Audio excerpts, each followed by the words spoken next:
प्रणाम। मेरा नाम वरदा नारायण है और मैं पुनः उपस्थित हो गई हूँ आप सभी के सामने अपने इस चैनल पर। आप सभी का बहुत बहुत स्वागत है इस चैनल पर।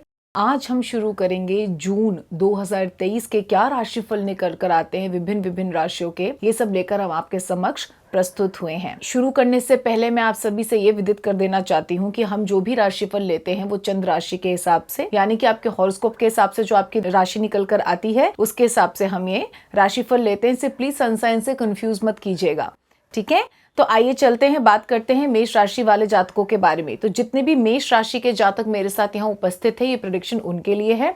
मेष राशि वालों के लिए जून का महीना हम ये देखते हैं कि जो मेजर इफेक्ट आएगा वो रिश्तों में लेकर आएगा। चाहे मैरिड अनमैरिड कपल्स हो, दोस्ती यारी हो, गर्लफ्रेंड बॉयफ्रेंड अनमैरिड में वो आ गया, तो जितने भी रिलेशंस हैं, अपने कॉलीग से क्या रिलेशन है, बॉसेस से कैसे रिलेशन है, किसी भी एरिया में जहां पे भी आपके रिलेशन है वहां से इसको लिंक कर लीजिएगा, ठीक है।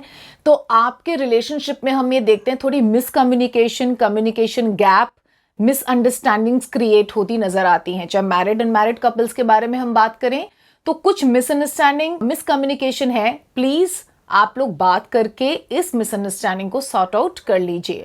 कोई खास बहुत बड़ी बात नहीं होगी, कोई लड़ाई झगड़ा, छोटे मोटे तनाव बनने के बहुत योग नजर आते हैं इस महीने में, वो वार्तालाप करने से ही ठीक होंगे। और मैं देखती हूँ इस महीने अगर आप पुरुष हैं मेष राशि के तो आपको ही एफर्ट लेना होगा कम्युनिकेशन के लिए। अगर आप मेष राशि की स्त्री हैं तो हो सकता है दूसरी तरफ से वो एफर्ट आ जाए, यानी कि पुरुषों को ही खास करके जब आप लोगों की परेशानियां हो रही होंगी तो पुरुषों को एफर्ट अगर वो ले लेते हैं, वो एक स्टेप आगे बढ़ा लेते हैं तो जल्दी संधि होने के हमें चांसेस ज्यादा नजर आते हैं। ऐसा नहीं है कि स्त्रियों को कोई खास महत्ता दी जा रही है, इसमें नहीं, जो योग नजर आ रहा है मैं एग्जैक्टली आपसे वैसा ही कह रही हूँ, ठीक है। तो मैरिड एंड मैरिड कपल्स हो, छोटे मोटे तनाव हो सकते हैं, लड़ाई झगड़े हो सकते हैं, please talk it out with your partner. आप लोग अपने मिसकम्युनिकेशन, मिसअंडरस्टैंडिंग को बहुत बड़ा हुआ ना बनाते हुए, अपने रिश्ते को ऊपर रखते हुए बातचीत करके इसको ठीक कर लीजिए। शांति से, प्रेम से कार्य हो जाएंगे, लड़ाई झगड़ा करने की आवश्यकता नहीं होगी।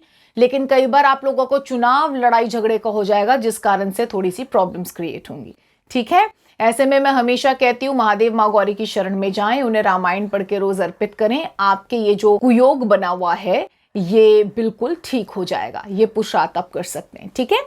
अब हम आ जाते हैं, स्टूडेंट्स हो, जॉब लाइफ हो या फिर आपका बिजनेस हो, तो तीनों ही एरियाज में मैं यही कहना चाहती हूं कि आपके अपने कोलीग्स के साथ, अपने बॉस के साथ, अपने एनवायरनमेंट में जितने लोग हैं, अपने दोस्तों के साथ, मित्रों के साथ अच्छी कॉर्डियल रिलेशनशिप नहीं बन पा रहा है ड्यू टू सम और दी अदर रीजन। कुछ ना कुछ ऐसा हो जाएगा कि थोड़े बहुत तनाव होते रहेंगे। कम्युनिकेशन करके इस व्यक्ति को सामने बिठा के बात करके इस चीज को सॉर्ट आउट करेंगे तो वो सॉर्ट आउट हो जाएगी, ठीक है। अगर आप बोलें कि अगर मैं भी मेष राशि का पुरुष हूं, दूसरा व्यक्ति भी पुरुष ही है, तो किसको करना चाहिए? आप ही कर लीजिए, क्योंकि ये प्रेडिक्शन तो आप सुन रहे हैं, तो आप ही संधि के लिए हाथ पैर आगे बढ़ा लीजिए और इस चीज को ठीक कर लीजिए, तो संधि हो जाएगी। लेकिन वो फर्स्ट स्टेप लेना पड़ेगा ईगो को पीछे रख के, ठीक है।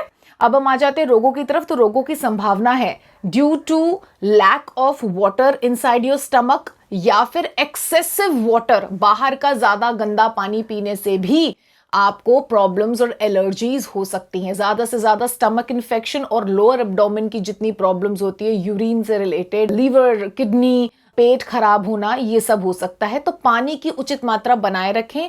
जो तासीर में चीजें ठंडी हो उसका सेवन ज्यादा करें। उग्र मिर्ची, इस तरीके के पदार्थ, मांस भक्षण, अंडा वगैरह ये गर्म होता है, इन्हें थोड़ा कम रखें। यहां तक कि अनियन और ये सब भी एसिडिक होता है, तो कोशिश करिए कि थोड़ा सा अल्कलीन तरीके का अपना फूड सोर्स रखें, जिससे कि जो आपकी बॉडी है अंदर से ठंडी रहे और आपको किसी भी उपद्रव का सामना न करना पड़े, ठीक है। अब हम आ जाते हैं लकी कलर की तरफ। तो लकी कलर निस्संदेह रूप से निकल कर आ रहा है व्हाइट। तो व्हाइट कलर की खीर बना के प्रभु को खिलाएं। याद रहे उस दिन एकादशी ना हो, क्योंकि एकादशी को ना तो भोजन खाते हैं ना खिलाते हैं, और चावल का तो विशेष निषेध है। चावल को तो बहुत ही बड़ा पाप माना गया है एकादशी के दिन, ठीक है। तो एकादशी का दिन हो तो दही खिला दे, दूध पिला दे प्रभु को और स्वयं उसको पिए, या सफेद रंग के वस्त्र प्रभु को पहना सकते हैं और इस तरीके से इन रंगों को आप चरितार्थ कर सकते हैं। ये असंख्य रंग आपके जीवन में बिखेरेगा। ये सबसे उचित तरीका है, रीति है रंगों को चरितार्थ करने का। खुद वो वस्त्र पहन लेना मात्र ही सब कुछ नहीं होता, प्रभु को अर्पित करके चीजों का जब आप इस्तेमाल करते हैं तो वो अनंत कोटि ज्यादा सुखदायी हो जाती हैं। तो आशा ये महीना आपका बहुत सुखद जाए। प्रेम से वार्तालाप करके आप अपने मन मुटाव को सुलझा लें और इस जीवन को अनेक रंगों से भर लें। धन्यवाद।